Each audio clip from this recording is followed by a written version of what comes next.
I am Eboné Lockett. I am the founder and CEO of Harvesting Humanity.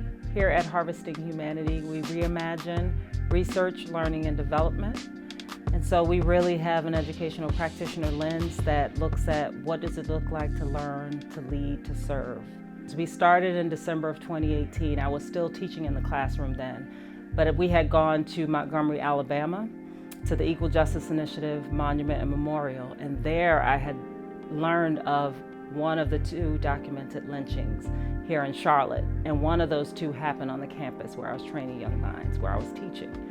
And so it just became a whole nother sojourn. It was as if I had to really get people to understand how what's sitting in the soil, what's in place and what's in space, and how people are in relationship to each other mattered tremendously. And it mattered in the classroom, but it mattered also, and as importantly, in the community. And so that is what Harvesting Humanity does. We really look at interrogating issues that are plaguing our communities, particularly communities that are marginalized, that are disenfranchised, that are disappeared, and thinking about how the work of that exhibit, as it's traveling to 23 other places and potentially more, is going to allow us to capture the Charlotte story and bring it to Connecticut, and capture the Connecticut story and bring it to Puerto Rico and capture the Puerto Rico.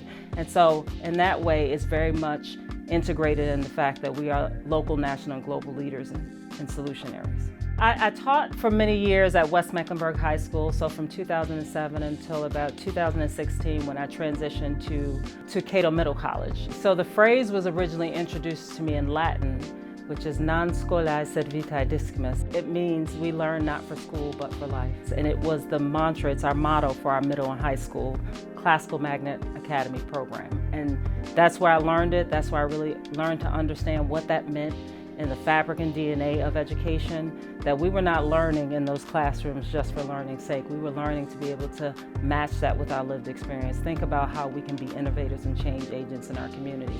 And I was able to take that phrase and really adopt it throughout life. A lot of times I would use that poetry in my classroom, and I would, especially my young men, I would teach them that rap is poetry.